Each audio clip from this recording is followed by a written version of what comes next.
Everybody, this is Michael Burhan here. I'm here basically at youtube.com/Nerdgenious. I wanted to do a video, but I decided to kind of do a little playthrough today and see how this works.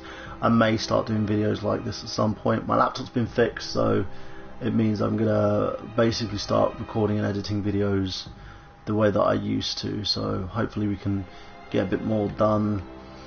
I've got some green screen that I like to test out, see how that goes. Now, I want to talk about the whole review process today. I want to talk about reviews, and the reason why I want to talk about reviews is it's something that's been on my mind for a while in terms of gamers. We as gamers, we look at the way that people play through games. Sometimes we look at Let's Plays, we look at reviews, or even Metacritic scores to define if we should play a game or not.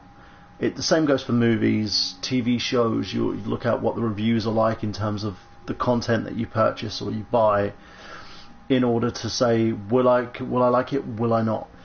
What I tend to do is I look at trailers, and I also look at feedback as a way for me to kind of define if I want to go and see something. If I look at something and think I'm not going to enjoy myself watching it, then I'll usually take a pass. Sometimes I wait till the thing's out on DVD, or even catch it on like an iTunes stream or something like that, in order to define what I feel works and doesn't work.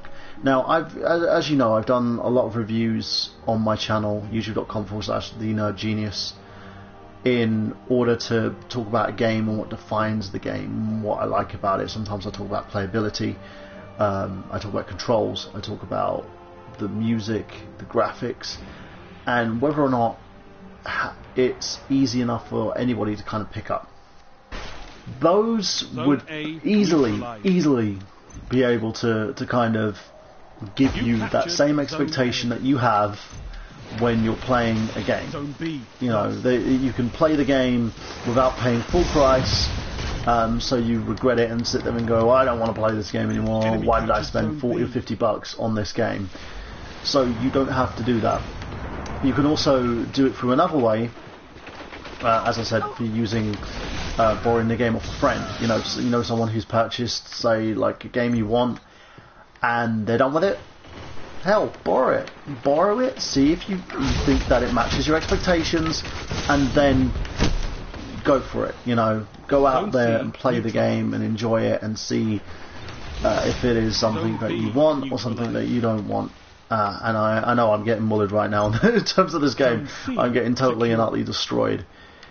But it bugs me how much we listen to people. Like, we listen to social justice warriors when it comes to whether or not we should allow our children to play Mario, or we should allow our children to eat certain foods. We listen to dietitians who tell us that, you know, the stuff that was okay 60 years ago isn't okay now. We listen to people who sit there and say our children's getting too fat.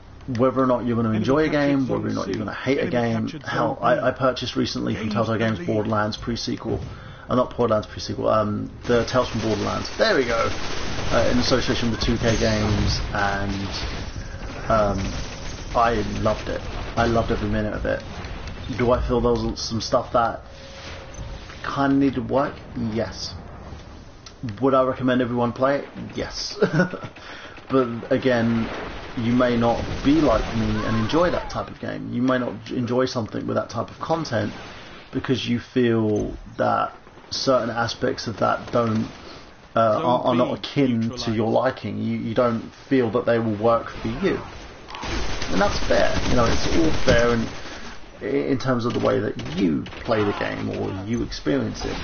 But the only way you can do is by picking up a pad, putting the game into your system, and playing through it. And this is the thing, you don't have to buy the game. There are loads of other places where you can actually experience the game before purchasing it. Redbox, for instance, or like Sony's PlayStation Now streaming service, because I'm using a PlayStation 4 as we speak. Those would easily be able to kind of give you that same expectation that you have when you're playing a game. You know, you can play the game without paying full price, so you regret it and sit there and go, I don't want to play this game anymore. Why did I spend 40 or 50 bucks on this game? So you don't have to do that. You can also do it through another way, as I said, for using borrowing the game off a friend. You know, someone who's purchased, say, like a game you want, and they're done with it. Hell, borrow it. See if you think that it matches your expectations, and then go for it. You know, go out there and play the game and enjoy it, and see if it is something that you want or something that you don't want. And I know I'm getting mullered right now in terms of this game. I'm getting totally and utterly destroyed.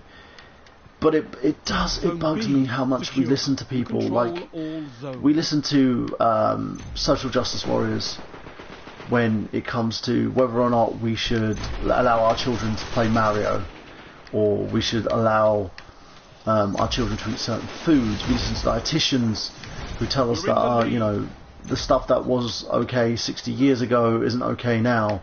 We listen to people who sit there and say our children's getting too fat, or we're getting too kind of reliant on social media. In the end, it all goes down to what you want to listen to and your expectations. Not everything is right for everyone, and not everything is enjoyed by, you know, the many. And this is the thing, when it comes to game reviewers, there's not many people out there who can give you 100% understanding and rating of the game, apart from people who've made it.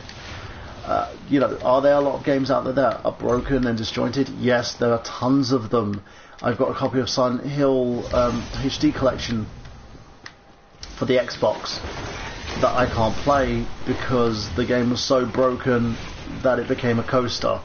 It's my bad for buying the game. It was my bad for actually having, you know, deciding, oh, I want to purchase this without looking at any live streams or reviews, or even renting the game out to actually sit there and go, oh, I shouldn't have done that. But I take full responsibility on that. In the end, the buck stops with me. Don't ignore a game because somebody else says it's bad. Don't ignore a movie because somebody else says it's bad. Watch it yourself, have a look, see if you like it or not, and then go from it. Because in the end, if you don't, you're the one who's missing out ultimately. He loves the game.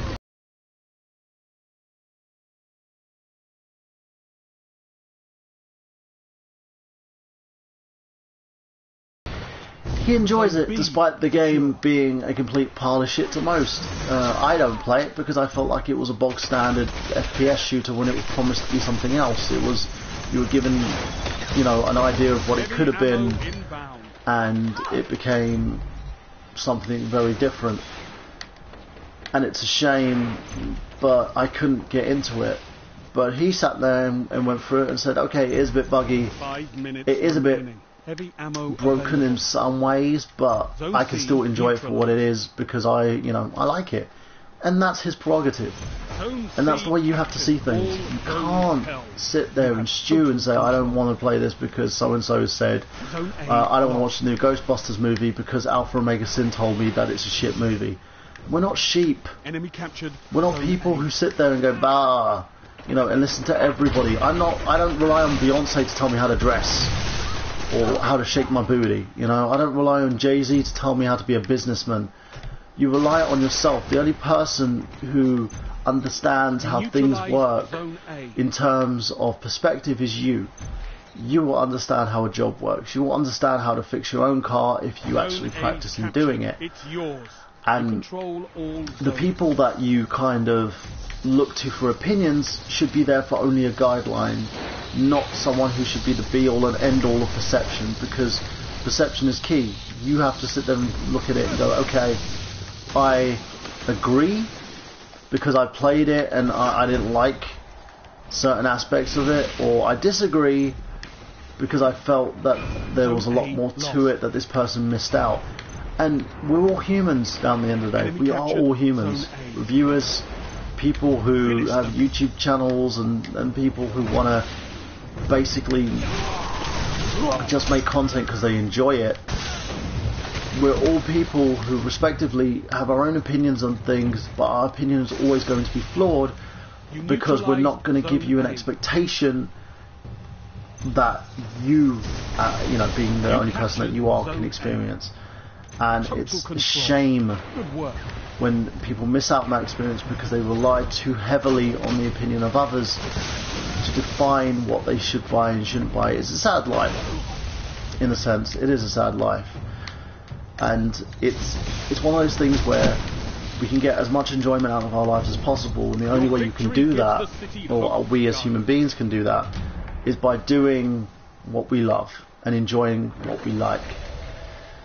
And when it comes to the treasures of our lives, when it comes to anything that you want to appreciate, you may as well appreciate it for your own opinions, views, and your own ideals, rather than listening to somebody else whose ultimately their opinion is flawed because of the fact that they have either a disappointed expectation in terms of what they really feel about certain things, or they don't understand the same way that you would, as any normal human being would. So I think that's enough from me now. I'm going to go and head to bed. I hope you enjoyed this kind of streamed little thing. I'm going to transfer this over to my YouTube channel so you guys can give it a watch.